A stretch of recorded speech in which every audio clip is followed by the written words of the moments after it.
Hi everyone, and thanks for joining us. This is Georgia Stanley, and I'm the manager of membership and communications for the BC Association of Farmers Markets. We are a nonprofit that works to support, promote, and develop farmers markets across the province. And this is our webinar, Marketing and Promotions for Farmers Market Vendors. We have about 78 people joining us this morning from all across the province for the webinar. And we're happy to have Michelle Wolf joining us to lead the webinar today all the way from Nova Scotia. So before I introduce Michelle, I'll go over a few reminders. This is the first of 3 webinars the BCAFM is offering this winter on marketing for farmers market vendors and farmers market marketers.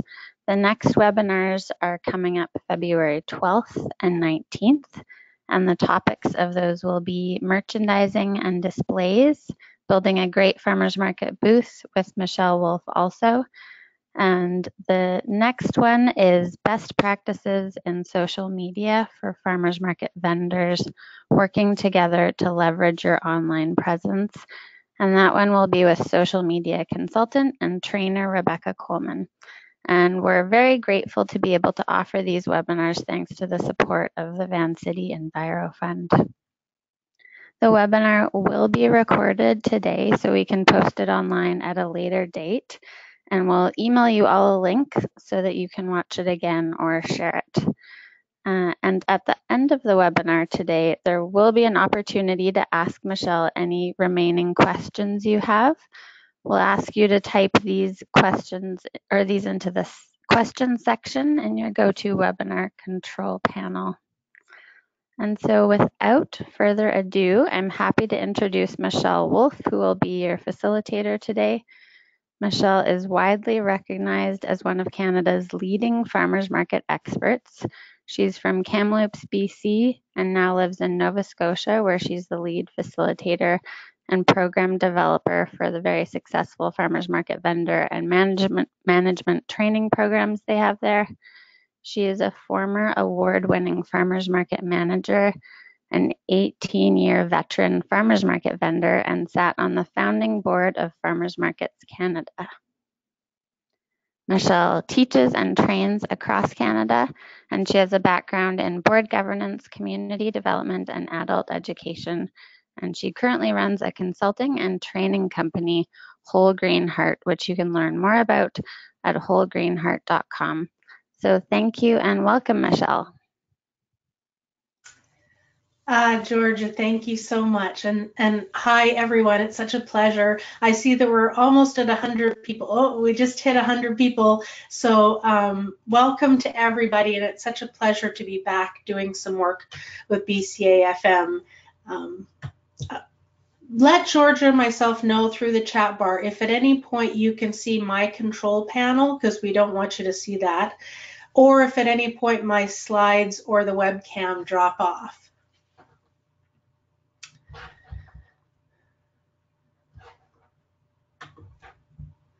So today, the first of the 3-part series is on marketing and promotions, kind of real generally. And so here's some of the things we'll go through, some tips and ideas for marketing and promotions. We'll look at some survey results from some work I did looking at why do people say that they shop at farmers markets, and specifically why do they go to certain booths and not others? Very important for you as vendors to know. What are some of the best approaches we have learned within these last 5 and 10 years of really looking at marketing and promotions? What are some examples I can share? We'll look at customer service and market day, some tips and best practices there.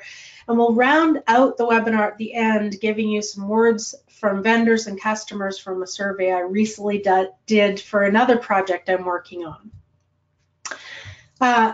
This is just a reminder that certainly webinar or learning online has its challenges, and the tendency over the course of the next 60 to 90 minutes will be maybe to drift off a little bit. The research shows that we learn the best by doing something active, and that doesn't mean using your phone or the other browsers on your computer. So just encourage you to turn those off. Use a pen and paper to take notes. There's very specific parts of our brain associated with memory and learning that are activated when we're writing. And use this as mindfulness practice if you need to, this idea that if we do less at any given time and we do what we do well, everything we do is better. So I want to just start very quickly and talk about perception as a way to introduce this concept of marketing. And hear me out. So people don't believe what they believe necessarily because it's true. Because what's true for one person, as you know, isn't always what's true for somebody else. There's that great quote that people don't see the world as it is. We see the world as we are, meaning our past experiences, our history, and the culture that we grew up in put a certain frame or lens around everything that we see. And so most of the time, people are just experiencing the world through their own perceptions, regardless of what's truly right or wrong. So, for example, people believe various things. Organics are too expensive.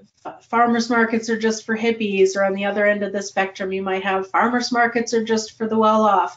There's people who think cilantro tastes awful and people who think cilantro tastes great. And these are all true from their perception. So what does this have to do with marketing and today's presentation? Well, one of the most fundamental marketing mistakes marketers will tell you that you can make is trying to change people's perceptions. You're not taking a person on a journey from how they're wrong to how they're more right if they believe what you believe or buy what you have to offer. The strategy is the opposite. You need to be thinking about values, benefits, and results. Those are three words that you could write down right now. Marketing can be about sharing stories that matter to people and building relationships around those things. That's a way of getting at values. Think about marketing always as a yes exercise. Not that you don't tell them what you don't do, because for some of you in your farm practices, part of what you're doing is we don't do this, we don't do that. I'm not saying that. I'm saying that you find out where you can meet people where they're at, and then you go on a journey together. And that's a very different approach than telling people that their perception is off. And finally, you want to create positive feelings. Farmers markets are so much about authenticity. There's real values and emotions that happen there. Champion those in your marketing. Fulfill people's needs and wants, sure, but in a way that really aligns with what people want, which is to interact with real people at farmers markets. And align what people want with what you are or what you offer. Think about how to do that in terms of your marketing. So that's the preface. Thank you for the introduction, Georgia. I won't say much about my work. I have been introduced. I just wanted to say that my start in farmers markets came in 1993. I was interning in the Okanagan Valley in Summerland outside of Penticton there at a berry mixed fruit vegetable berry farm. And I went to the farmers market opening day with these farmers. And that's when I had this epiphany, this realization that what's happening at farmers markets is so much more than the selling of product. There were people who sought out those particular farmers. And the day was full of hustle and bustle, as you know, but it was almost more about the relationships and a sense of goodwill, and that the sale of all the products happened as a secondary part of that. And that's what I've come to realize all these years later is that, and you'll see this thread weave through the webinar, is that we make a mistake as vendors to think that our products are the number one thing at farmers markets. They're the mode of exchange, sure. And ultimately, at the end of the day, that's what your customer comes home with. But they also go home with memories of you and memories of the experience and a sense of it being a right or wrong day based on all the other things that happen. So let's look at some ways to cement that into our understanding of how to be successful as a farmers market vendor. So we are going to start the webinar with a couple of questions for you to consider. And this is going to relate to some survey work that I did when I was doing a project for a conference I was speaking at in 2016. And we talk to customers about why they shop at specific booths at markets. Well, I want you to think about these next two questions because it also helps you think about the fact that your customers have things to say about these two questions too.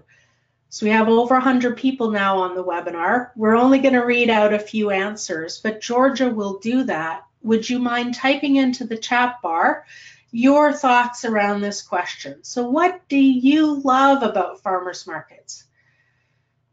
What is it about the experience? What is it about the vibe? What is it about the day that makes you be proud to be part of our sector? And Georgia, whenever those start rolling in, if you want to just share a few of them with us, I'd appreciate it.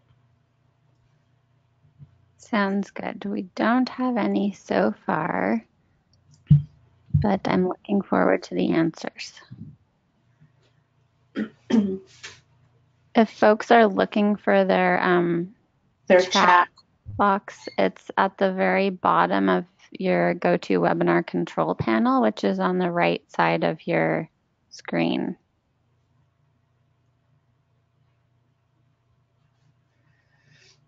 And if you've kind of minimized it, I think there's a little orange arrow near the top. If you click it, it will bring your big control panel back.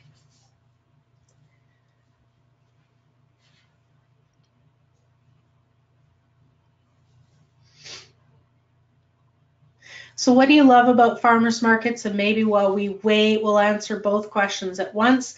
The other question is, number one is a feeling question. Number two is, why do you shop at farmers markets? So this is a bit more of a practical question. You may love them, but you also shop there. Potentially, hopefully, as vendors, you also shop there. Why do you make that choice? So what do you love and why do you shop there?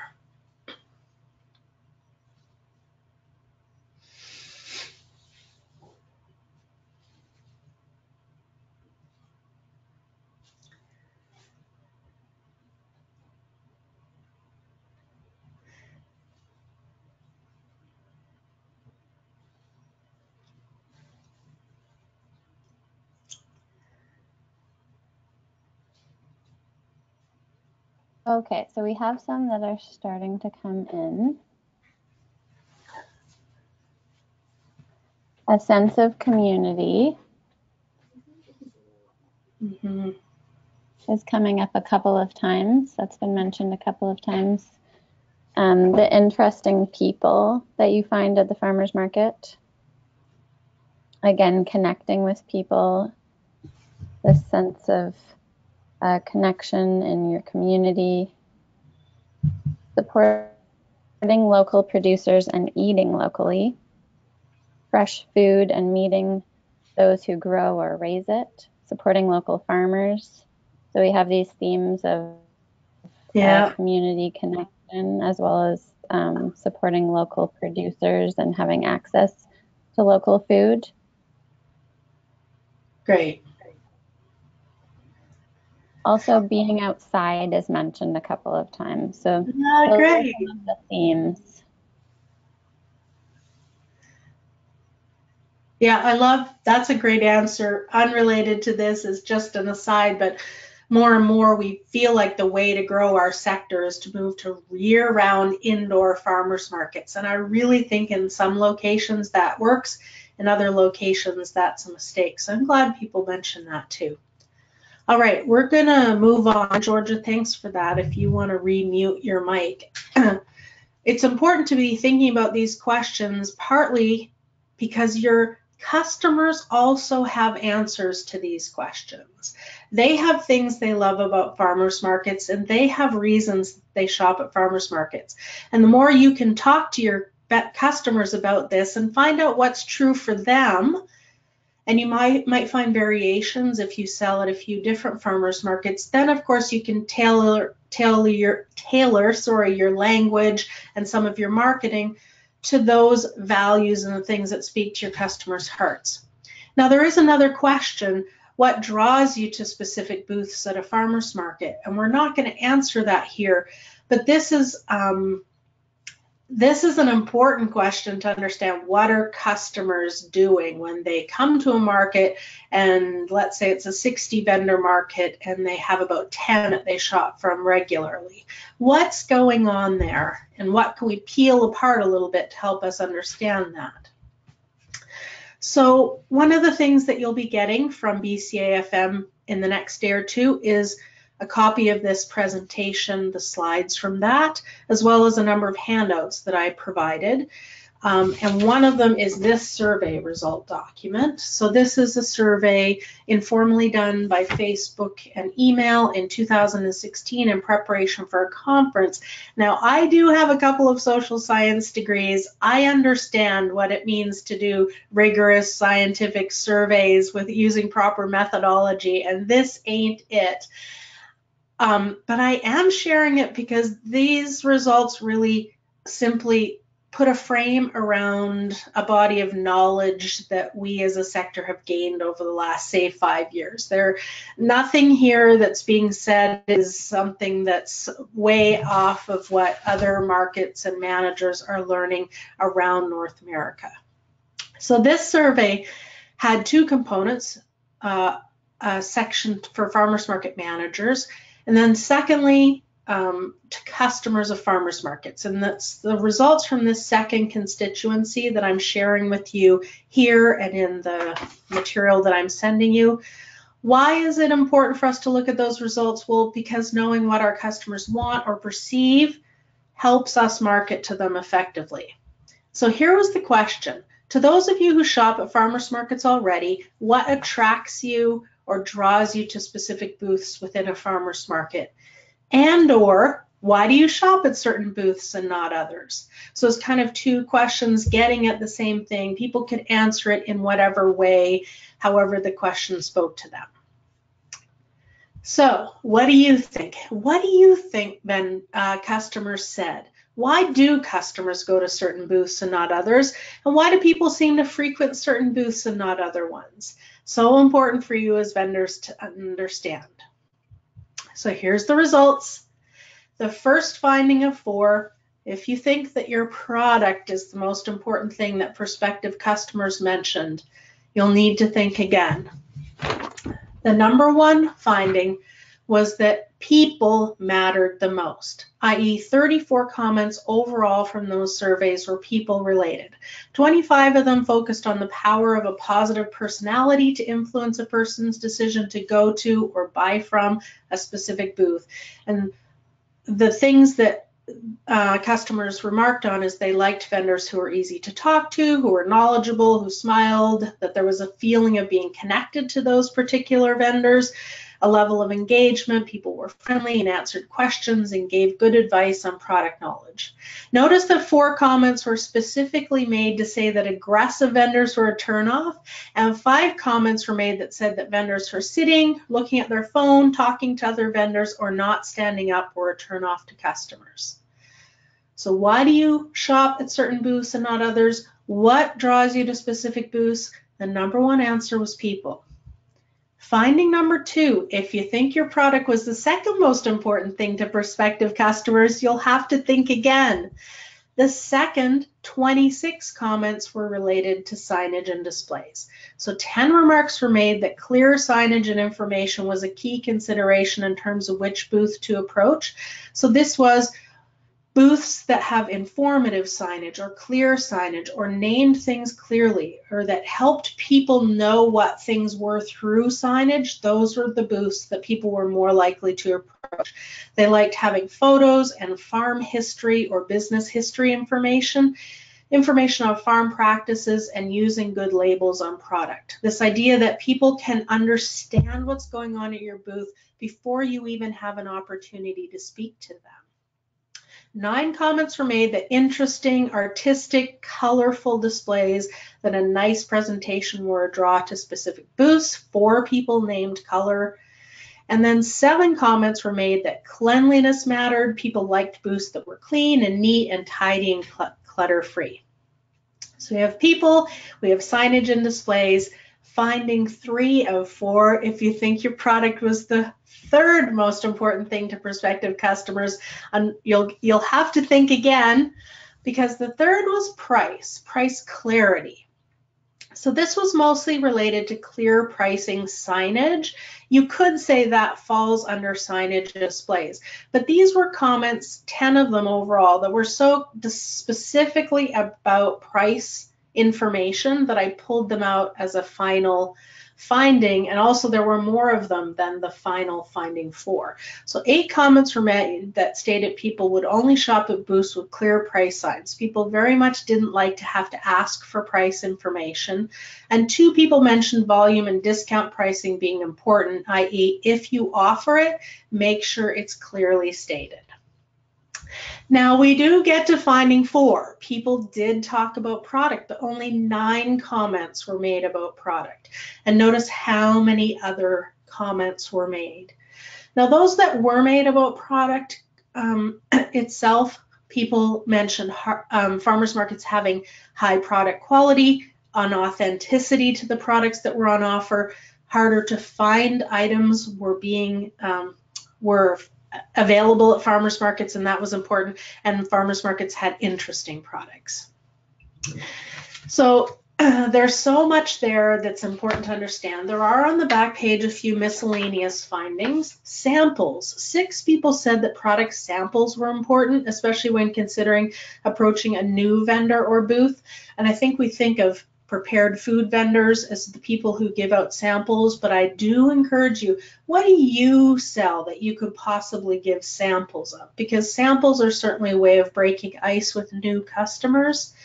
And more to say about sampling when we do the merchandising display webinar next week.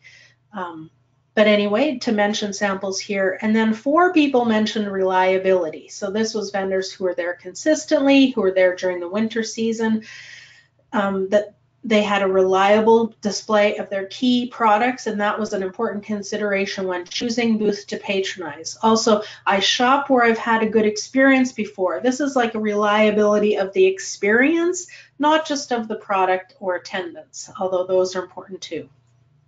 Now, it's curious what vendors said versus what shoppers said.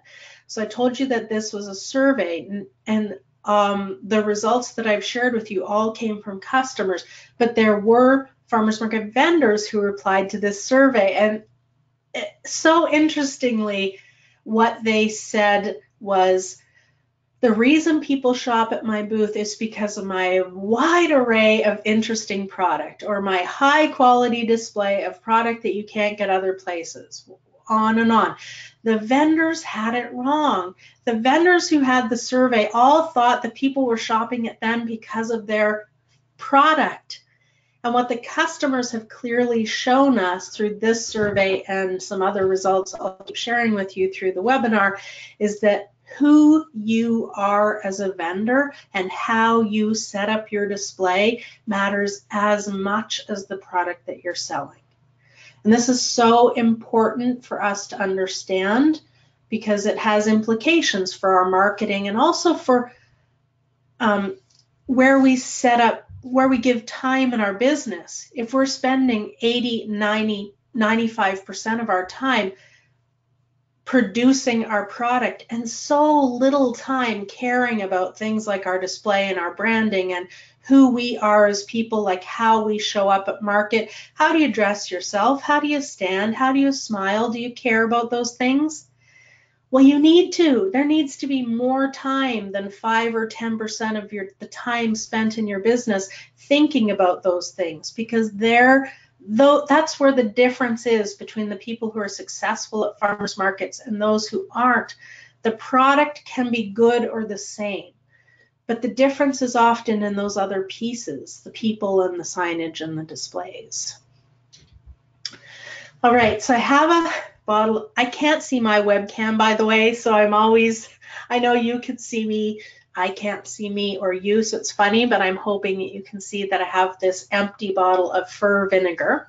This lovely bottle sat on our counter for a few months, a winter or 2 ago. And I remember the first time my husband looked at this bottle, he's like, fir vinegar, that doesn't even sound good. It does have like a kind of a moldy feeling to it, or maybe there's some animal product floating in there or something. But no, it was fir tree vinegar. What I want to say is that this was not a product I needed to buy at the farmer's market. I've been making drinking vinegars for as long as I've been fooling around with farmers markets and herbs and things, which goes back to my first summer woofing at a farm in BC in 1992. So that's a long time that I've been thinking about vinegar.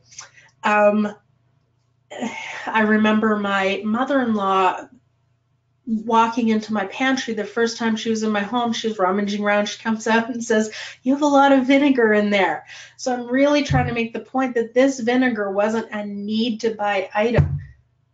I walked into a small rural farmers market near where I live, and I saw a booth that just spoke to me. The aesthetics of the booth were very much speaking to me. And I liked this little hobo crow character on her labels. And then we got talking, and she was pleasant, and she was knowledgeable, and she had interests that were similar to mine, and we had a good exchange. And so I bought the fir vinegar and a couple of other things, not because they were things that I needed, but because this product was a way for me to extend the relationship in that moment, or for me to say there's room in my life to have a product that reminds me of this moment in time. Not every product sold at farmers markets is sold for that reason, but you'd be surprised. There's people even who buy celeriac or a loaf of bread more because of the feeling elicited between you and them than it was related to actually the product itself. I have one other quick lesson or thought here to share. I started my own farmers market business in 1992. Started selling craft fairs and started selling at the Kamloops Farmers Market. That's where I got my debut in 1995, and sold the business in 2013 as probably Nova Scotia's largest, most successful farm to product herbal company. But when I did sell it, I was busy with my consulting and teaching in the farmers market sector and really needed to make some changes. So I wasn't so busy. And so I sold everything. I sold all of our inventory, all of our dried stock, because we had seeds and herbs all ready to be made into product and packaged up. Sold the website, sold my email list, sold my recipes, my production logs. We gave all of our back tax and accounting information to their accountants, on and on. And I joked to my friends and to the people who were buying the business, you know, the only thing I can't include in the sale is me. Well, I think you know where this is going. Our businesses are about us. Somebody else buys my business. My customers can't be forced to become customers of somebody else. There's nothing any of us is selling at farmers markets that can't be had somewhere else at another market or at a store or online in the global marketplace. People buy from us because of the relationship they have with us, or because they trust us, or because we're in their community and it's convenient. But in all of those cases, we're the common denominator. So I knew all of this from the teaching I was doing, but when I sold my business, I had such a strong experience of our business starts with us and it ends with us. And to the extent that we think our businesses are just about our product, we're underestimating the huge impact we and our personalities have on the success or not of our own farmers market businesses. All right. So let's talk about exclusive sales for a moment. There's a couple of articles here that are included, one from Alberta, one from Washington State. I'll tell you about those in just a second. Exclusive sales is this idea that I won't come because there's already another orchard vendor at your market, or I'll only come if you can guarantee I'll be the only greenhouse vendor or the only pie baker or the only gluten-free person or whatever at the market. Unfortunately, for you, the literature clearly overturns the idea that exclusive sales benefits vendors or markets, and that in fact, it's the choice of vendor and the choice of product that's key. People need to find enough of the right product from the right vendors, because who vendors are in their displays, I've made the point, is important to people, that mix has to be in place. So one of the documents we'll be sending you is the Washington State Farmers Market Manual, and there's just a 2-page section starting on page 36 if you want to jot that down, 2 pages that talks about the right product mix, and it gets at this idea of exclusive sales. So I'm just going to read a couple of sentences here and there for you. One of the more challenging aspects of market management is achieving the optimal product mix coupled with verification that vendors actually produce the products being sold. Most markets have a limited amount of space for vendors. As they mature, many markets fill up and develop vendor waiting lists. Deliberate and sometimes difficult choices have to be made to attain the right balance of vendors and products. The ideal goal is to maximize sales for vendors by ensuring that customers are getting what they want and choice of product and vendor. Finessing the right product mix is viewed by an art or a science by others. So there's this question, how many is too many? While it's common for vendors to resist the introduction of other vendors selling the same product, allowing one vendor to have a monopoly on a particular product can limit the market's capacity. It's been well documented that when several producers of the same product are together in one market, each of their sales tends to be greater than if they were the only vendor of that product. And I have a story in just a minute from my business to share about that. Finally, they say, shoppers respond to choice and abundance with increased spending. When they see multiple booths with the same product, they seem to buy more of that product. In markets with a lot of vendors, shoppers tend to develop an affinity with a small group from whom they make regular purchases each week. With increased choices, they feel comfortable choosing favorite vendors to patronize. With fewer choices, shoppers may feel they're being forced to take what's offered.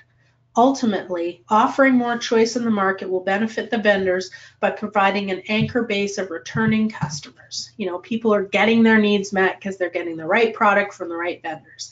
And this steady foot traffic created by regular customers will in turn draw new customers as the market evolves.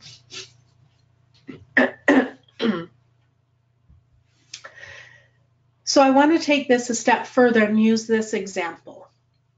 First of all, you could say, I don't want to come because there's already another baker or a French baker, German baker. But I would say you could give 2 people the same recipe and the same ingredients, and they'd actually make 2 different loaves of bread. They bring different prior knowledge. Some of them might need longer and some of them need less. That's the difference in their bread baking philosophy. One of them may bake in glass, another in stainless steel. Oven temperatures will vary a little bit. Some of them will put flax on the top and others oatmeal. My point is that you give people the same recipe and same ingredients, and invariably it's hard to replicate. You're going to end up with different loaves of bread. And so this idea that there's somebody selling the exact same product as me at market, rarely is that completely true. There's often slight variations. And for those of you selling things like a brisket of beef and a brisket of beef, you could say they're the exact same. Well, with meat, there's so much history in terms of your production practices and how your animals are raised and your price points that really differentiates you.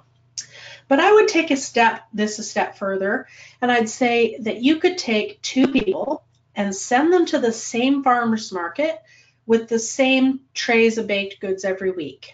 For a couple of months, you could do this. So they've got breads and some treats and croissants or whatever, and they both go to the same market and they sell their stuff for the exact same price. And I'm here to tell you that over time, certain people will start buying from person A and other people will buy from person B. And it won't be random. There's a reason for it. Certain people will have a preference for buying it from person A, and certain people will have a preference for buying it from person B, even when it's the same product and it's the same price. And that's because who vendors are and then by extension how they do customer service and how they set up their booth, they differ person to person, and certain people will have a preference for one or the other. And the same is true for all of the different kinds of commodities that are sold at farmers markets. So I want to extend this a little bit further and use lamb as an example. You're not just selling a product, and identical products don't exist in direct marketing. So we'll use lamb. Now, if you have meat from two producers in a butcher's case at a store, you could say, well, that lamb looks a lot like that lamb and there's no real difference. That's commodity marketing, and that's not what I'm talking about here. In some of those cases, a product is just a product. But when the relationship you have in that moment of the sale with the person is there, that's called direct marketing. That's what farmers markets are. Then there's never two identical products, because the interaction is part of what people are buying. So I like lamb, but I don't love lamb. I've had some beautiful lamb in my life. I've had some tough old mutton that's trying to pass as lamb. And I had goats for many years as part of a small sustainable homestead, and I really believe in small-scale agriculture. Goats and lamb fit well in that because they are a great sustainable source of protein when raised nicely. So lamb is like take it or leave it. It's a way for me to express that set of values, but I'm not shopping for the lamb, really. I'm shopping for sustainable protein. So I would buy lamb if you're a vendor at the farmer's market and I trust your production practices and you've set up your signage in a way that I understand, that you understand what it is that I'm really buying when I buy lamb, I would buy it at the farmer's market.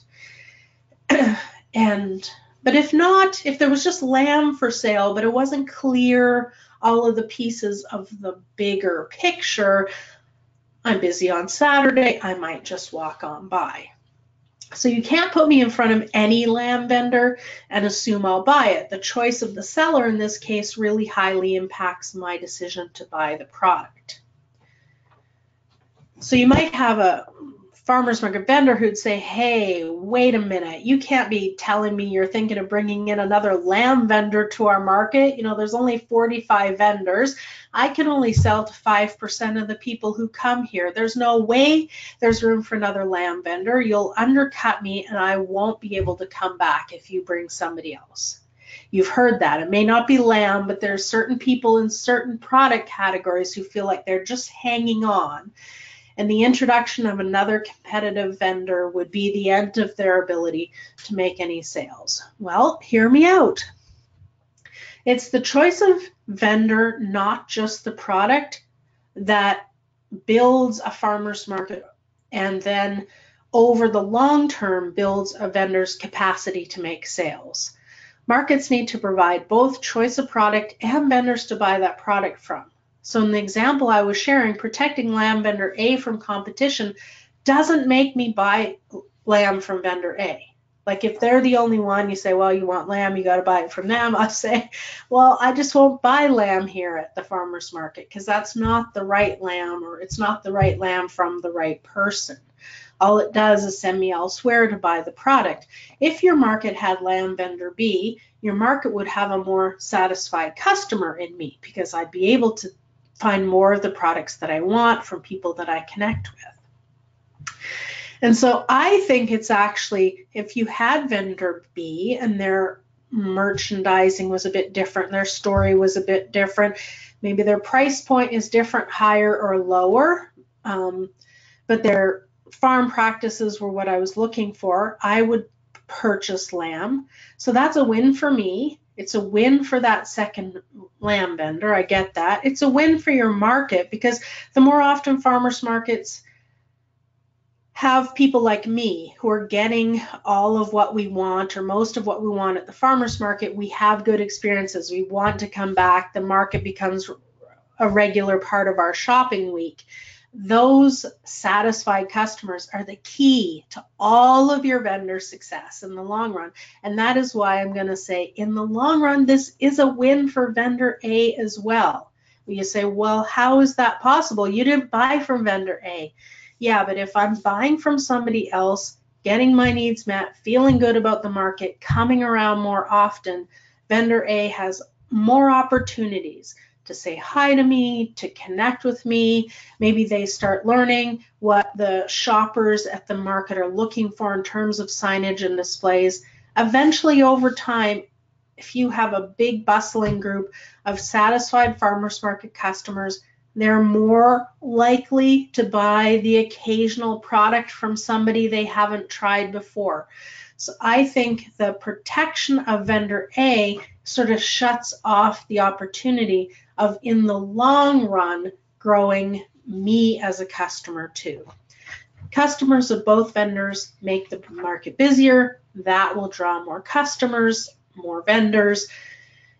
Basically, bottom line is you limit vendors, you limit customers at markets. That's how exclusive sales, unfortunately, don't help farmers market vendors. Now, there's also the human element to sales. So our energy, our personality, our vibe, if you will, it speaks to people too. And so do things like how we set up our displays, and that has something to do with how we are, our personal presentation, our communication styles, even our, how we stand, or whether we make direct eye contact, or how long we hold eye contact for. All of these things are kind of the psychology of sales, and they are at play in a place like the farmers market. Whether we're trustworthy or likable varies according to who you ask. You can't manipulate that. That just is the human nature of this. And that's why I say no one can sell to everyone. There's no vendor that could come and say, you give me a chance and I'll sell to everybody who comes through here who wants granola. There's no way, because the granola sales are partly about who you are, and not everybody wants to buy from any one person. How we present, brand, and merchandise our product also influences who likes your product, and we'll get to that in the webinar next week. So at this point, I want to say, if you get one thing, if there's one big takeaway from you from this webinar, it's this slide. It's my 3P principle, I've called it. It's the indirect marketing environments, where you as the person are selling directly to the end user, the end consumer of your product. Sales are not just a function of having a good product. And we make a mistake when we think it is. Sales and direct marketing are a function of the product and the person selling it and the way it's presented. And think about those survey results that I shared at the beginning. They illustrated this beautifully, didn't they? We know the product is important, but the person and the presentation, that's what pops to mind when you ask people, why are you shopping at our farmers market? All right, and so your job then as a producer, or as a farmer, or a gatherer, or a florist, whatever, it's to make product, yes. But your job as a farmer's market vendor, if that's how you're selling your product, then your job is to become knowledgeable and skillful at those other two things, the presentation side, the look and feel of your booth, and your own skills in terms of how you show up in your customer service skills. And we're going to get to that on this presentation. Some tips and best practices around some of that. Final story to end this little section. I call it being an outlier. Now you can see down here, if you can see my little mouse, this is back when the pictures had date stamps on it. 1996, my first year selling in Nova Scotia. This is me at the Annapolis Royal Farmers Market. And, look at my booth. We didn't have any clue about how to merchandise very well back then. We, as sort of a collective farmers market, we didn't even have home computers. Think about it. So we were operating in a completely different era, it feels like. And, there were no webinars like this. There were no books on how to be a successful farmers market vendor. So there you see my little drinking vinegars that I was mentioning. There's some garlic braids, and those are bunches of thyme, and there's some other stuff on the table. my business grew very slowly at the beginning. And I look back at some of these pictures and I think, your merchandising, it just wasn't there. And, I look happy enough, but I should have not had my shoulder cocked like that. So those skills were part of it. But here's the other thing. I had moved from Kamloops, British Columbia to rural, middle of nowhere, Nova Scotia. People were into what I was doing in Kamloops, and I had decent sales there despite my lack of merchandising knowledge. But in the middle of nowhere, Nova Scotia, no. I was bringing something that people had never heard of in a million years. And so my sales were very slow in those first few years, partly because I was the only one selling this. And so I was too unique. The product was just so unfamiliar. People weren't willing to purchase it. What happened is people started bringing similar products. Herbs slowly started making their way even into the culture of rural Nova Scotia. People started bringing lavender plants and dried spice mixes and homemade goat's milk soap. And suddenly what I was doing wasn't so out there. Well, I had the same experience you've had when somebody new would come to the market selling something that looked like it was in my product category, which is I panic. And I think, oh no, what's going to happen? My sales are going to go down maybe because, there's only so much money to go around. If they buy from them, it won't come to me. These things did not pan out as the truth. The truth, as it turned out, was that the more people had things similar to me also for sale at the farmers markets, my sales went up. And so too, to be honest, did my own investment in my business, because I didn't want to be outcompeted. My competitors made me better at my business. They made me work harder on the branding, merchandising, presentation side.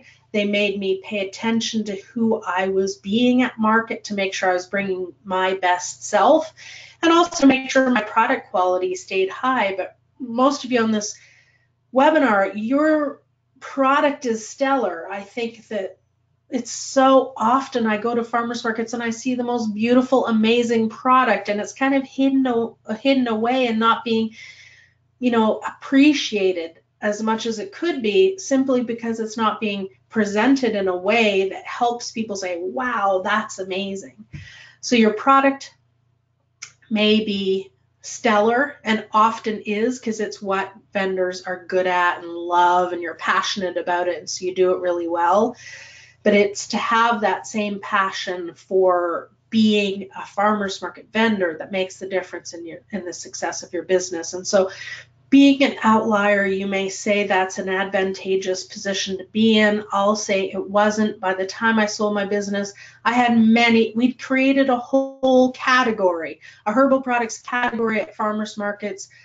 Mine were grown on our farm. That's sort of one of our differentiating positions, but still, as a category, my competitors absolutely pushed me to become a very successful business by the time I sold it. Let me put it that way.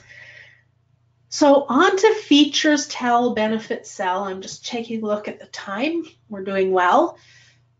People buy a product because of what it does, not because of what it is. And so features tell, benefits sell. Now, the same way that I said that in one of the very first slides, one way of cementing knowledge and learning in the brain is to write it down. Another is, I hope I say this right,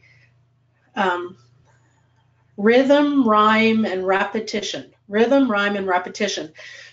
And it's why certain commercial jingles stick in our mind. It's why the little lullabies and songs were sung as children, we can sing them 25 years later. It's rhythm, rhyme, and repetition. And so you can make a little rhyme out of this. Features tell, benefits sell. You could rap it out, whatever.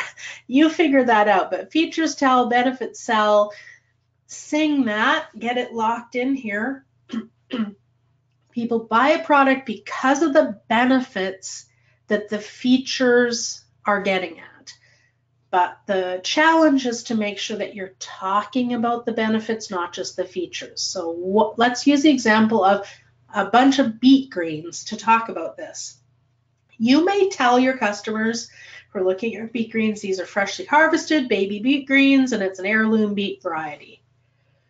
Well, all of those are important features, sorry, I'm hitting my mic, to tell people about, but it's the benefits associated with those features that really is the reason it matters to somebody enough that they would want to buy it. So when you say something's fresh, what you're really saying is that it might have a higher vitamin, mineral, or antioxidant profile, i.e. it's more nutritious, or you might be saying that it keeps longer, it's a better value when things are fresh.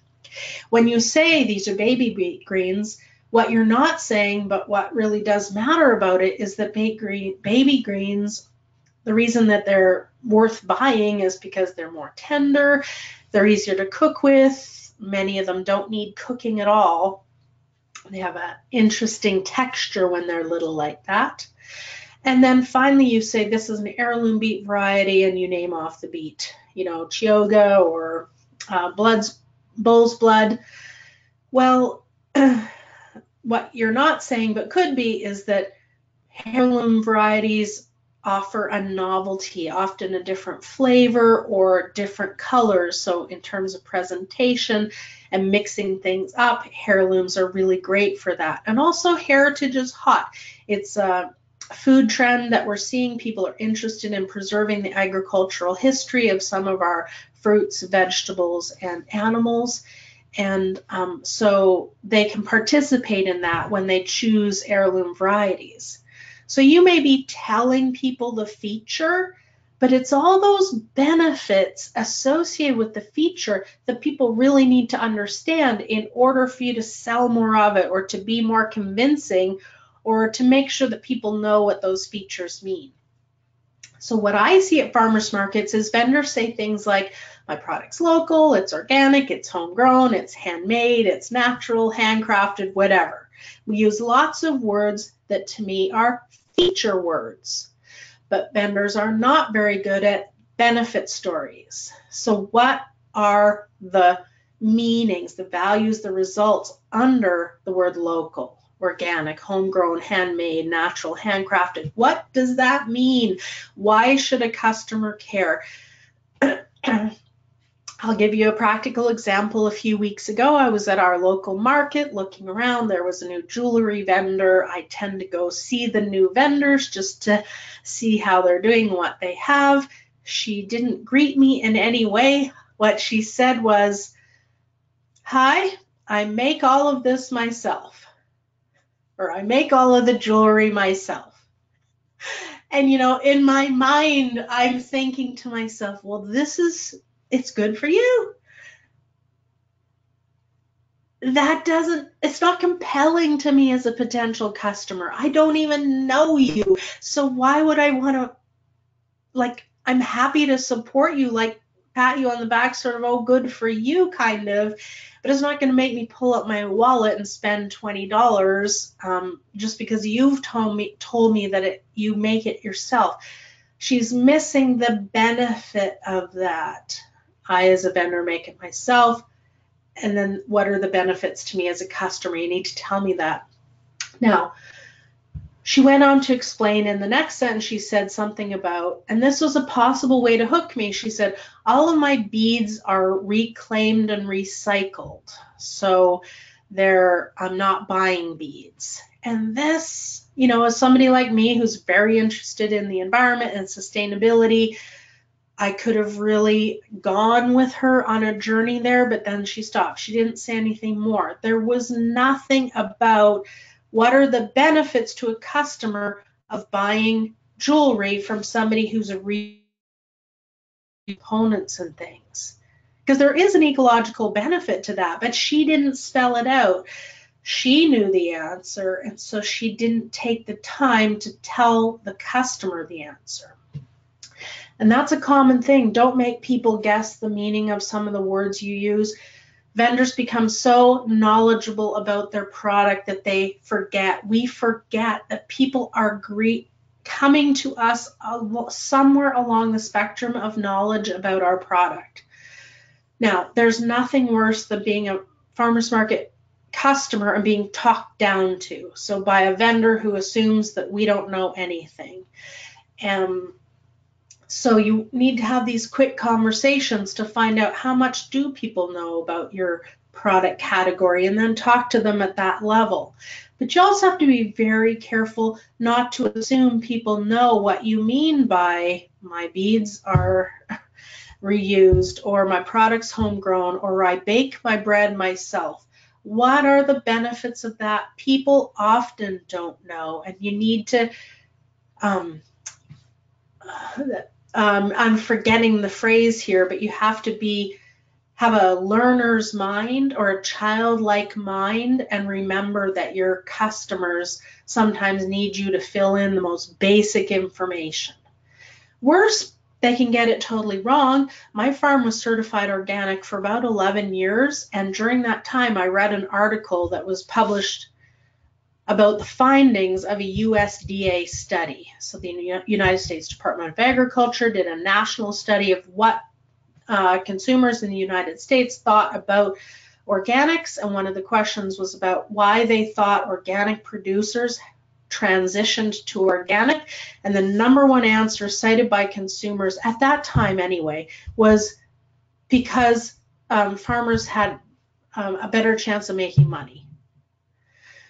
So that to me very clearly told me that the organic movement, myself included, had done a very poor job of communicating our benefits to customers. They didn't understand what organic really meant and why I, as a farmer, was choosing that.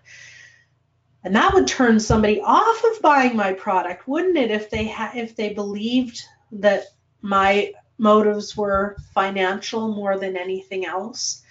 So features tell, but it's benefit language that you really need to get better at talking about. So I have a little tool. And the tool is this little phrase, which means. My beet greens are freshly harvested late yesterday afternoon, which means. So if you put the words with which means in there, either while you're speaking or in text, it sort of forces you to then talk in the language of benefits, which means there's higher nutrition, or it keeps longer, or there's less waste, so it's a better value, it's nicer texture, whatever you would say, whatever's true about your product. The which means leads you to have the deeper conversation and explain your feature. Freshly picks the feature. The benefit of something being freshly picked represents the result for the consumer. So this is, sorry, I'm just getting over a cold, and the longer I'm talking on this webinar, the more it's becoming obvious. So I apologize for that. Make sure you are using the language of benefits when you're talking at farmers markets, not just that features language.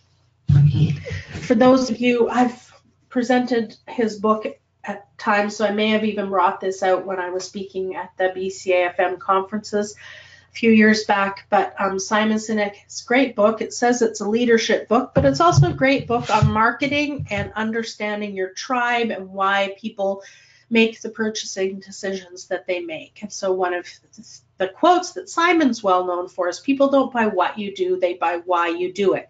And I feel like that's another way of talking about features and benefits, and also this sense that it's not just your product that's driving sales at farmers markets, but why you do it has something to do with you and your display. So let's think for a second about a BC grown apple and use that as the example to look at this concept. I would say, that's my 30-minute timer. It's not the apple per se that a person buys. It's what an apple is. So there's a taste, there's a texture, there's a sight and a crunch. There's various cooking properties that different apples can have. Maybe somebody had a relationship, or a history with apples, like their grandmother had a Novus Spy apple tree in their backyard when she was growing up. Or maybe they lived in a cul-de-sac, and in the middle little, what do you call those, things, there was planted a big Gravenstein apple. So maybe every time they see an apple, some piece of their history comes back from their memory.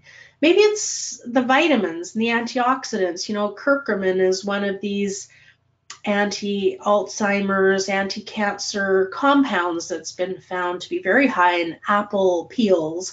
You know, maybe it's the relationship with the seller. Like, you're one of my favorite vendors at the farmer's market, and this week you just happen to have the most beautiful Ida Red apples, so I'm going to buy those from you this week. Whatever crazy, wonderful combination of all of that is why I buy the apple. If something else was apple-y in the same way, I'd buy that too. So it's not an apple. I'm buying the fact that an apple is all of those things to me. So the apple's the package for that set of qualities and benefits and history. And so people buy benefits, not products. That's what Simon says. They buy what they buy. They don't buy what you do. They buy why you do it. They buy results and benefits, not products, is what I'm saying. And if we translate that into the 3P principle, it's the benefit of the individual product. So the apple, all of those apple-y things that makes an apple, that's the product result. The benefit of purchasing in a way that you package and represent it, the branding, that's the presentation results. And I want to stop here and make a point that, let's say we're at a farmer's market, 3 of you sell apples, and you may say, well, we have the same product. I would say one of the ways that you differentiate yourself, though, and change that, it's the same product, but it's so presented so differently that it becomes kind of a different product, is through presentation or branding. So one of you might sell by the pound. You might do just by the pound pricing, bulk, bring your own bag. We have a great price at 15 pounds, kind of help yourself offering. And you might have the second vendor, they might sell it in those standard 2, 5, and 10 pound bags. You know, you get them from the wholesalers. They have the pre-punched holes so that the apples can off gas, and they have the little apple pictures on them. Somebody might be selling nice, tidy rows of apples all bagged in those standardized bags. And then you might have the third person who has, I wish I had brought one in, those wooden bushel baskets, and they have like a rack card tucked inside. And when people buy it, they can take the bushel basket, or you can take the apples out into a paper bag. So all 3 of those vendors may be selling the same 3 or 4 varieties of apples, but because they're choosing ways to present them differently, they're certain people will want to buy it, you know, 7.5 pounds by the bulk, and somebody else will love the look of your streamlined rows of pre-bagged apples, and a third person will say, oh, those homey little wooden containers with the story of your apple farm inside it, I'm all about that. That's presentation results. And then the benefit of purchasing from you rather than from another apple producer, that's the relationship, and that's the people results. And you have absolutely the ability to influence that as well. I came home from a speaking trip to Ottawa a couple of years ago now. I was speaking at the Ottawa Farmers Market annual general meeting, and they're a large farmers market association that has 7, at that time it was 7 organizations, 7 farmers markets, and they were the umbrella organization that managed all of them. But their biggest market, their sort of flagship farmers market, is their Lansdowne Farmers Market on Sunday.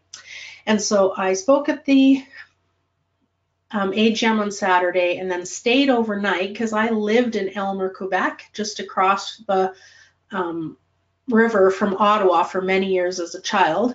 So I stayed overnight with my best friend from that time in my life, and then went to the Lansdowne Farmers Market the next day before going home.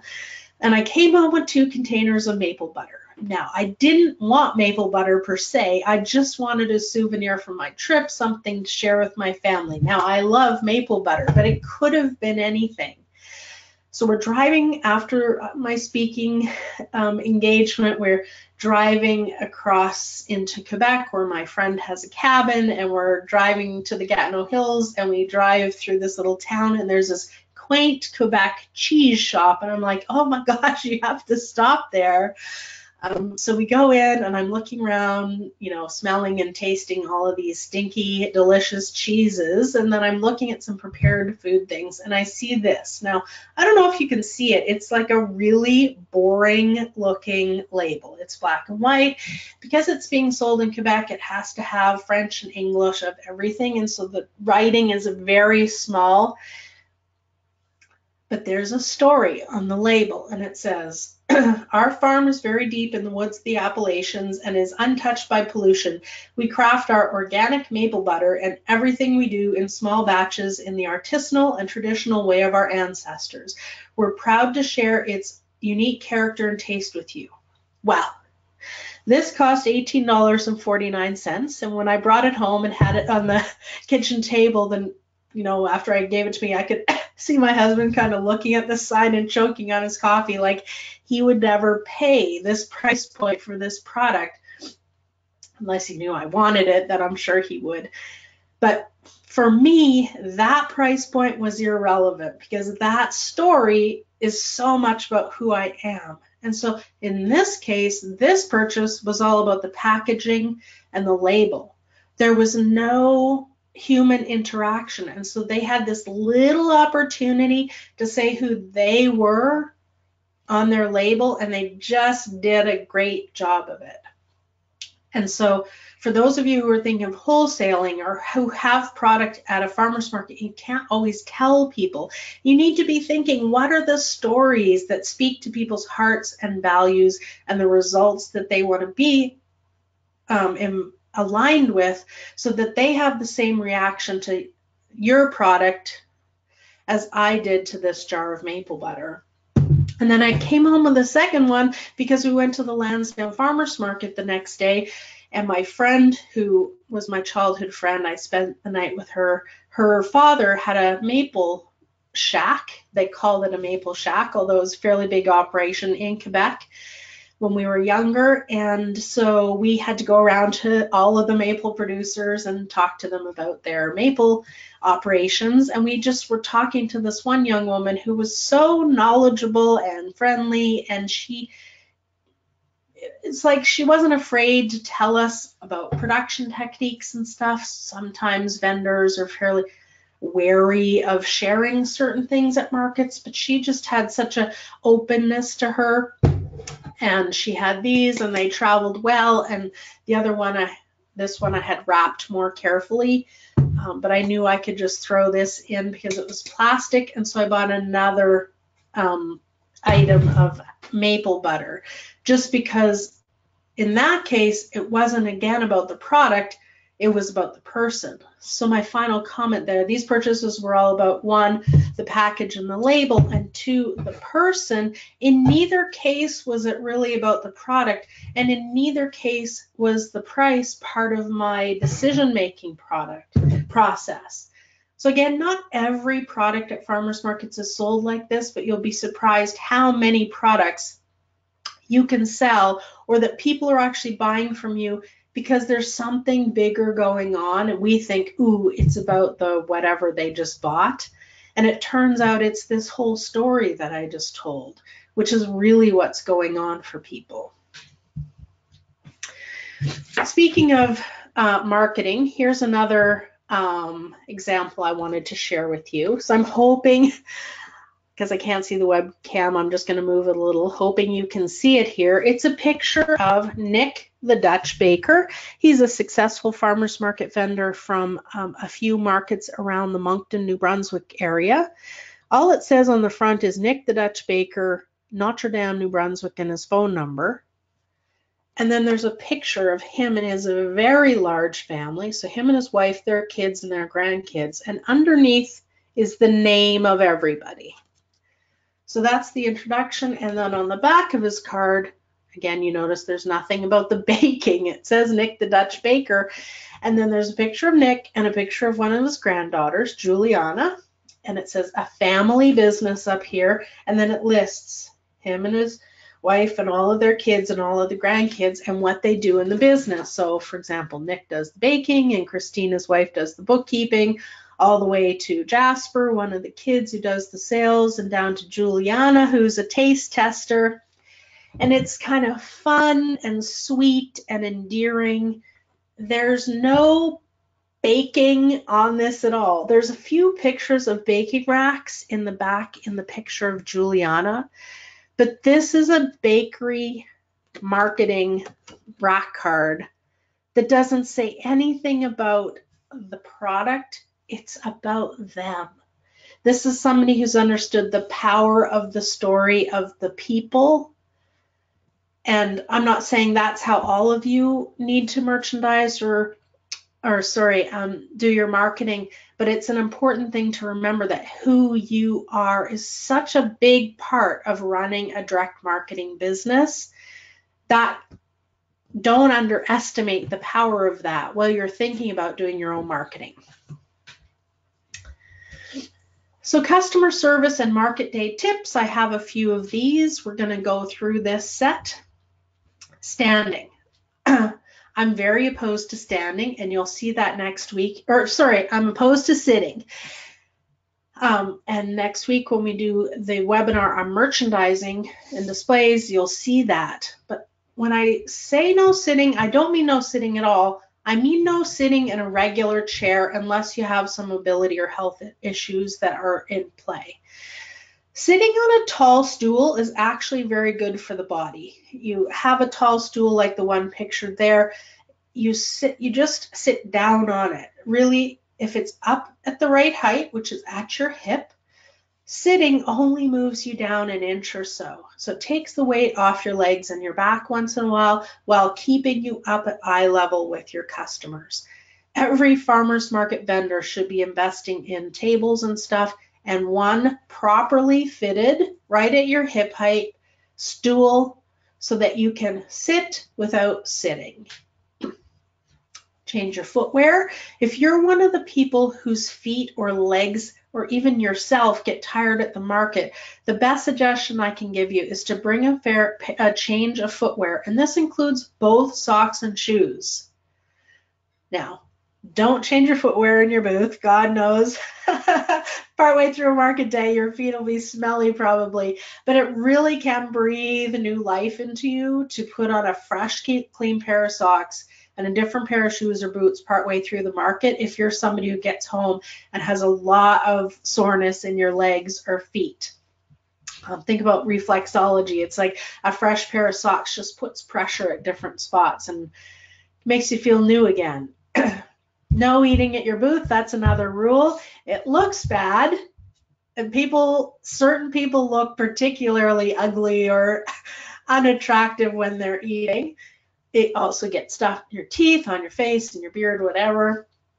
People also have a lot of food preferences at farmers markets, and you don't want your relationship with your customers to be related to what you eat unless you are selling food.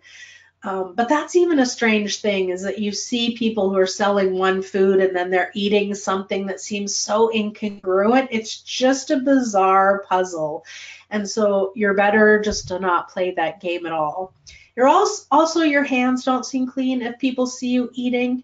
So I say sipping a tea or a coffee or even a smoothie can work very well. Little bites can also work. So you've got almonds or you have things that you've cut up at home into little bites. That can work if you are a solo entrepreneur at farmers markets and don't have a lot of options in terms of other people to relieve you, but it's always best to eat away from your booth. No crafting, reading, texting, put those darn phones away and the volume down or off.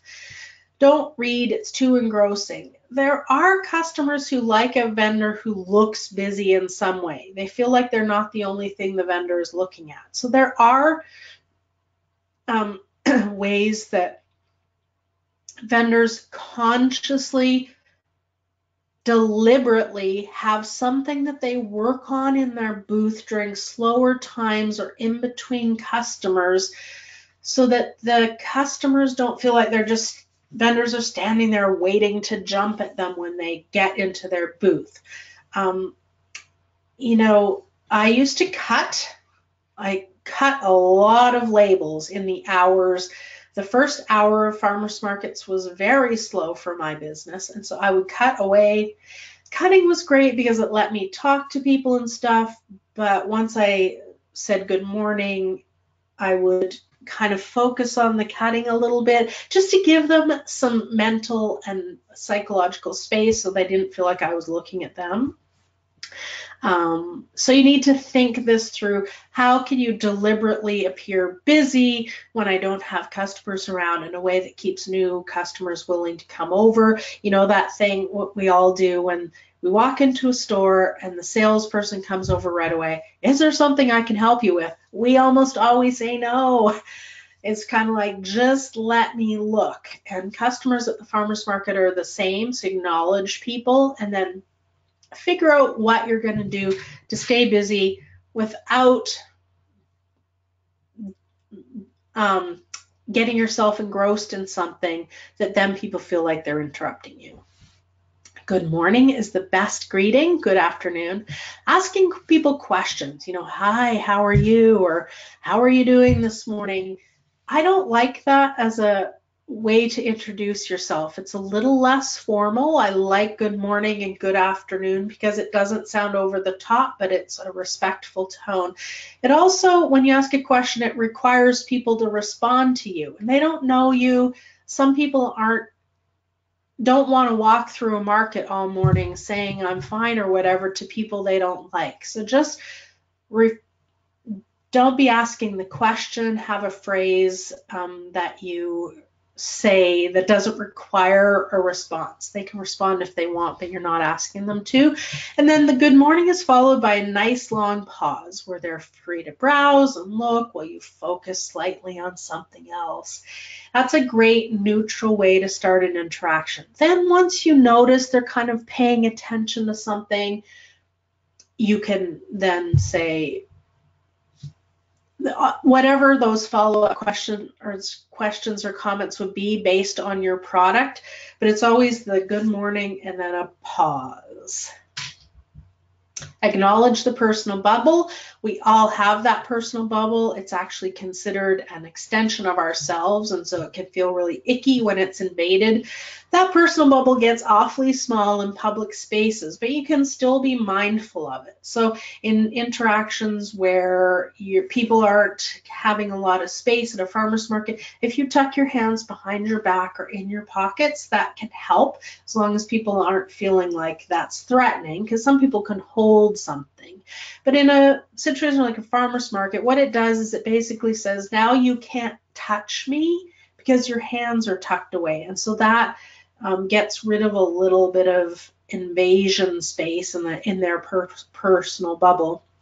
And then many of us as vendors stand behind our booth, but it can be interesting and helpful for certain people to stand beside their booth if they need to be moving around front and talking to people about product that they see.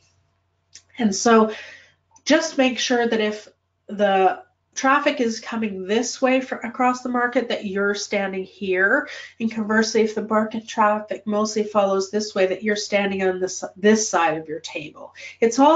Otherwise, what will happen if this is your table and you're standing here and the flow of the traffic of people walk this way, what they'll do is they'll walk and they'll go bloop all the way around your table to kind of get out of your personal bubble and to get them out of your bubble and you out of their bubble. But what does it do? It takes them away from your table. Smile. Practice that smile. It can actually take quite a lot of facial movement to look like you're warm and friendly, and smiling's in the eyes as well. So for those of you who have a naturally somber face, watch in a mirror.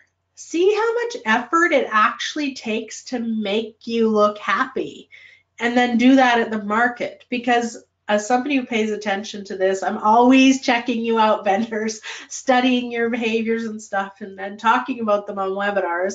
What I can tell you is that there are many glum-looking vendor faces staring out at farmers markets. And so as a customer, you're walking through sometimes thinking, oh my gosh, this is a grumpy group of people in here. So you need to do some practicing. You don't want to be over the top and ridiculous looking. But you certainly want to be moving your lips enough that you actually look happy. And then finally, be a giver. This is a strategy I used in growing my business, was that I focused on my farmer's market. I said my table fee is marketing money. If I don't sell a single thing, it's still an investment of my time, because I'm focused on getting emails from my email list, and I had a system for doing that, and I'm handing out my business card with a little story about our farm, similar to the story here that was on the apple or the maple butter jar. We had that story on the back of the business card, and my job was to hand those out and gather emails. Now, I did a very good business in terms of sales, but you have to have this mindset that farmers markets are an opportunity to be promoting yourself. So in this way, be a giver is about giving people information about your booth. You can also have, so this is a rack card, but if you had a brochure that was this size and had more detailed information or information about some of your products, that can be good for the people who have a lot of questions. You know, you'll have 5 or 10 or 20 people a week who just have lots of questions and really seem to like your business, and they probably buy a thing or two, but those are the people who you want to give a bit more information to. So you have those, sure, brochures are more expensive to create and print, so you save them for the people who really obviously are invested and excited about your business. You might give people ballots or other kind of prizes for them to come back another week to redeem. Written information, if you were giving out samples, then you can give out little samples and then say, here's the information about it, or a recipe to use it, or whatever, regardless of whether they buy it. Also, people who are walking through the market, whenever I saw people who had 2 or 3 sort of paper bags starting to gather, I'd always say, you look like your hands are getting full. Do you want a reused plastic bag? And people were genuinely often happy to have something like that. The market that I used to sell at now has a canvas bag program where they get people to donate their extra canvas bags, and then people can take free canvas bags when they need them. So you can also just point people in the direction of canvas bags, but always have a garbage container and always accept trash. People are often walking around markets with things in their hands, and it's helpful if you say, do you want to put that in this garbage pail? And you just have a little pail that you can offer people, even if the trash isn't from you. So just be that vendor who's generous to everybody. Your job in customer service isn't necessarily to sell something to somebody every week, but to leave people with a good impression of you every week. And think through kids too. Are there little things that you can do for children who come to the market? We're getting short on time here. So in terms of the power of loyal customers, it's this last question on this slide that I really want you to be thinking about. How do I grow my market business without relying on my market to bring new customers? The answer to that is loyal customers. It's repeat customers. It's people who have come and had a good experience with you and then come again. They say that a repeat customer gives and gives. The reason for that is because regular shoppers spend a whopping 67% more per purchase than new customers do. They're also more likely to shop from you more often and bring new customers to you.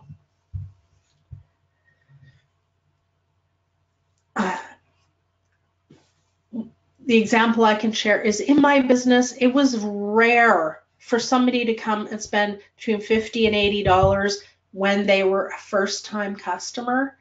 But if I had 5 or 6 people per week come and spend $50 to $80, that's a good chunk of my income for the day. $50 to $80 times 5 to 8 people. You can see how that quickly adds up to a good several $100s. That was my regular customers. I did so much to develop relationships with the customers that I did have. I didn't focus on new customers at all. I focused on customer loyalty. And when you have loyal customers, they bring the new customers to you. And your product and your presentation and your vibe at the market brings new customers to you. So in terms of marketing and spending money and thinking through programs and stuff, those were always for my loyal customers, and that's how you build a successful business. The magic beanstalk of customer loyalty. Remember here, number 3, shopper, is someone who's bought from you once. I say it's easy to make the first sale. Sometimes people sell stuff at the farmer's market and it doesn't even feel like it was a very good exchange. By the time they've checked you out, they haven't really counted your change back properly. They didn't offer you a bag. They were looking at the next person in line before you were even finished. So you bought from them once, but you probably aren't going back. That's different from a customer. A customer has had a good experience from the time they chose a product to the time they paid you to the time you said goodbye, and their product either tasted good or worked good in their home, and so they're back a second time. As soon as you've made that second sale to someone, that's a customer. Those are the people that you work hard to build your tribe around.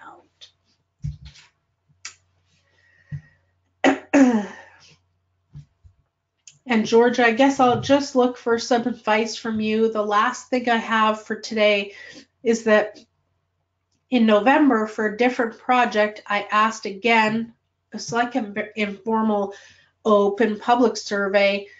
For those of you who sell at farmers market, your top customer service tips. And for those of you who shop at farmers markets, what do you love about the people and interactions you have? What are vendors doing right? And I had a bunch of responses, but I am sharing like a half dozen or a dozen of them here.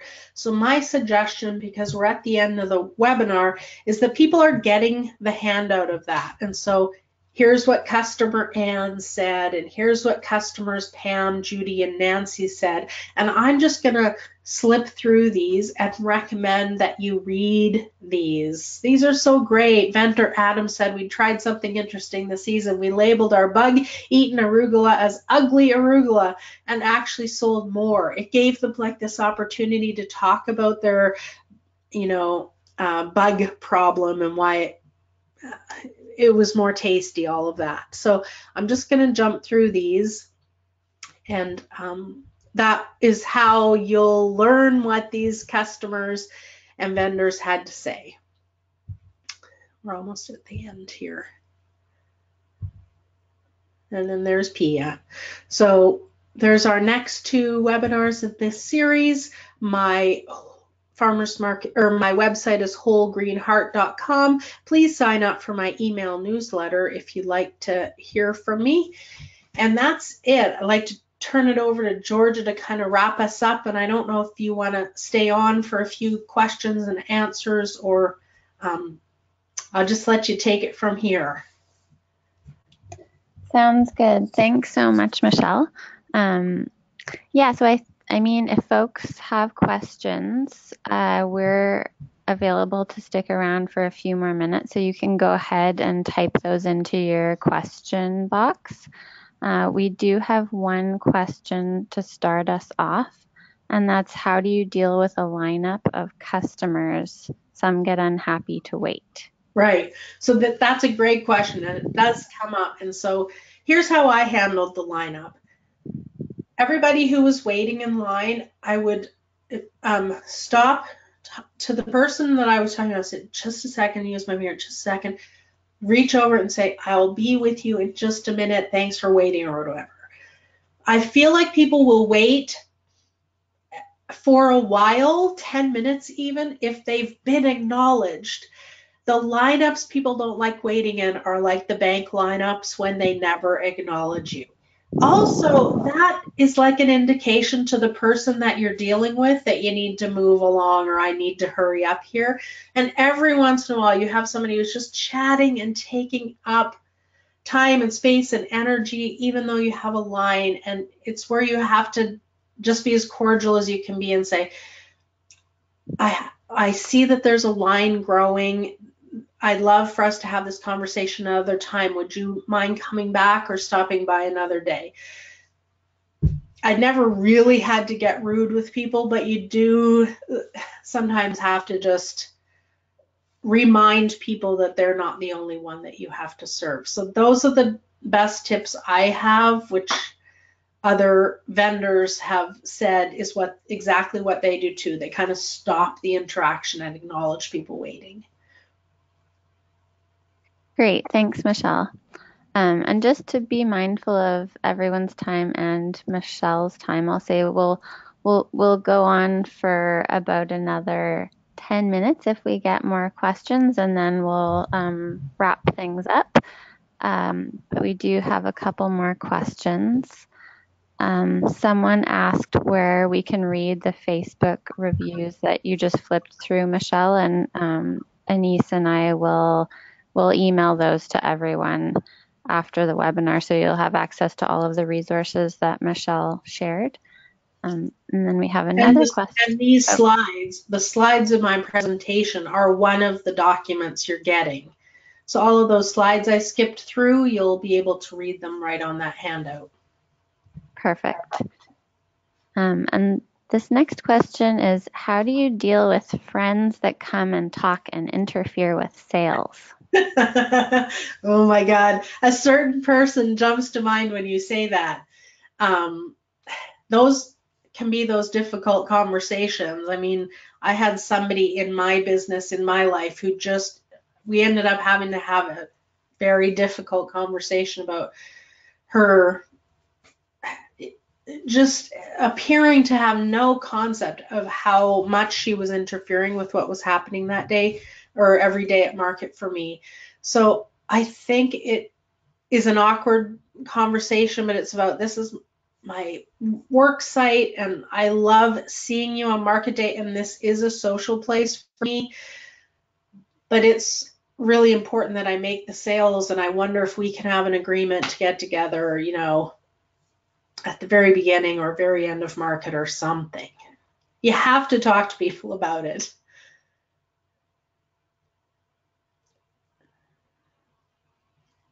Great. And another question is, how do you deal with people just standing in front of your booth, talking to other people and blocking your table? Yeah, that's another good one. So if it's not busy, well, I'm going to assume the scenario is when it's busy. And what I've done is I've gotten myself out around the front of the booth, and I've moved between me and the booth, and I've sort of, sorry, do you mind moving aside? Almost like it's accidental, but it's intentional. It's a way for me to, without yelling at them from the booth, do you mind moving? Because then they see you as rude. So I have that interaction in front of my booth. Sorry, I hit you. Would you mind just stepping aside? So I think it's kind of up to your personality how you handle these things, but handle them you must. This is part of the trick of being a farmers market vendor, is it's not all easy and it's not all great conversations. On any given day, there's these frustrating things, and you have to be willing to keep advocating for your business and keep being as polite as possible, while also knowing that we need to teach our customers how to be at markets, and that's one of them. I don't know if that's helpful, but Yeah, I think that's a great suggestion. And we have another question, which is something that we hear often. And this is, what about interacting with people if that's not your strongest quality as a vendor? And this person has suggested possibly having another more social person to join. So you're at the farmer's market alone. Michelle, what do you think? Do you have any suggestions for that person, or do you think bringing a second person is a good idea? It has its strengths and weaknesses. I will say, and I'll mention it in the merchandising presentation, that if you are two people at a booth, you really need to stand at opposite ends of the table. If two people are behind the booth standing together, it's that in and of itself is enough for your sort of more shy customers to not even come over, because they don't want two people looking at them and asking them questions. So for people who are more shy or reticent to talk, I feel like there's two things. One is you need to accept that who will end up liking and shopping from you are probably also the other shy, more reticent people who appreciate somebody who's more quiet in their nature. The other thing is somebody who's more talkative, more outgoing, more extroverted, whatever you'd want to say. It can be helpful. You've got to do a good job managing their interactions, because what I've seen is people who are asked to come on as kind of the more outgoing person, and they really overdo it, and then it feels inappropriate. But I've had lots of times during busy seasons that I've taken a second person because I needed two people to be running the booth. The best piece of advice I can give you there is they can say things about you and your product that you can't say. They can rave about me in a way that I can't rave about me. And without it being inauthentic, I always hired people to do that who really loved me and the product, who we had a great relationship with. And so how I trained them was I'd appreciate that the comments that you make are about the ways that you've seen the business develop from the inside. So they'd say things like, I just so appreciate the way Michelle does this or whatever. And it's a really nice strategy. I would leave those weeks feeling so seen and acknowledged by the person there. They felt like they played a valuable role. They then weren't there just to talk more to people or to help serve, but they were there kind of marketing for me. It was a really nice way to have a second person. So I would say don't get them to just talk to people. Give them an actual role. Obviously, they're also handling cash or whatever, but I was really good at cash handling. So I would do cash handling and then let them kind of check people out in terms of bagging and stuff. So we would have a system. So you just work out whatever system you need, but get them talking about your product and you even. Rather than talking to the customers about the customers, it's more effective. Thanks, Michelle. We have a couple of questions here about sort of different versions of customers damaging product and how to handle that. One is about a customer dropping product and then just leaving, and the second is specifically about working with children to protect your booth and display. Okay. So I say practically none of the questions anybody here is answering is ones that haven't come up on other vendor days. So some of the answers I'm giving are just things I've heard other people doing, or they've reaffirmed the things that I'm saying.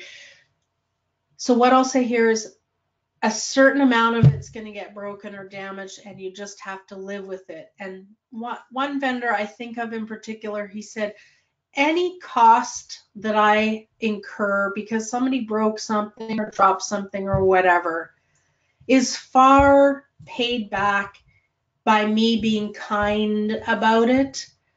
It would for a $4 item to be on the floor and me to make somebody feel bad, that costs me hundreds of dollars in bad will or whatever. So he really encouraged the whole room to, this was, in his example, it was somebody who brought back something and said this was broken or whatever. And he's like, you know, it really, I know that it wasn't, it left in perfect condition, but he's like, absolutely, I will take it back and exchange it, and was just super polite and just had this attitude that if over the run of a year you have $100 or $200 worth of this spillage, it's just worth always being polite and kind about it, because it paid, you know, the thing's broken anyway. So I think the answer to the stuff, you know, the person who breaks your thing and then walks away, if it's, the loss is more the loss to your heart, isn't it? That there's people out there who do that. That's sad. But it's part of the cost of business, I guess. Kids, specifically a mom of some young kids wrote in when I did this last survey. I didn't share her results because I was trying to minimize the number of slides for today, but she said, I always try to get my kids to be on the best behavior at farmers markets, but kids are kids and they advertise themselves as family friendly places, and then once in a while my kids make a mess or do something wrong, and I always, you know, feel guilty about that and don't appreciate vendors who are rude to my kids, because we are trying our best. So what do I say? I think maybe this is about having maybe something at your booth that you see the kids coming over and they're going to start touching it, and you interrupt them and you say, I have a coloring sheet or something like that. You know, I almost think, just talking this out loud, that's exactly what I would do if I was to start vending at markets again, is I'd have a series of coloring sheets related to my product category. As soon as kids have something in their hand, then they're not going to be touching my other stuff. So that's what I'm thinking. And also just accepting that some damage is going to happen, and back to comment number one about it's kind of the cost of doing business, and you just take it as part of being a farmer's market vendor. So we're at 12:13 now, and I'm going to ask one more question. Then just if anyone has really burning remaining questions, feel free to email Michelle at wholegreenheart.com, or you can email us at the BCAFM at info@bcfarmersmarket.org, and we'll be happy to answer or point you in the direction of resources. So this question was different from some of the others we've received, so I just wanted to share it. Have you seen examples of successful loyalty programs to increase repeat customers? Yeah. Yes, I did a whole webinar. In fact, I can't remember if it's still for sale on the Nova Scotia Farmers Market website or what, but I did a bunch of research and created some loyalty program ideas for customers and for markets as a whole. And one of my favorite ones is kind of like a market CSA, where you sell, let's say you sell 500, so let's say we sell $300 or $500 worth of market coupons, but or market cash that they can spend only at your farmer's market at your booth that year. But if they pay you $300, you give them, let's say, $330 worth of cash or whatever. So you're basically incentivizing them to spend $300 with you by giving them $330 worth of coupons. And that's the most common, and I think the simplest to administer and simplest to advertise kind of loyalty program, because you don't want to get into just stamping. You know, you spend over $20, you get a stamp, you get 17 stamps or whatever, and you get $20 off. I feel like that's kind of like a been there, done that thing. This market CSA where you're selling money into your business and giving people an extra bit of money to pre-buy from you is really a bit more innovative and fun.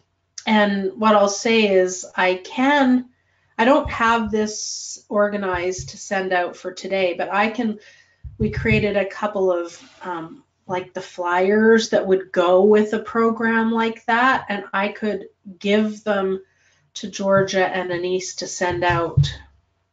Maybe if I could do that today and you can hold off sending the materials tomorrow, I'm happy to do that. Yeah, that would be great. We could definitely do that. Yeah. Yeah, well, thank you so much, Michelle, and everyone for attending and for all of your great questions. Again, we'll keep track if we didn't get to your question today. We'll try to get to it by email.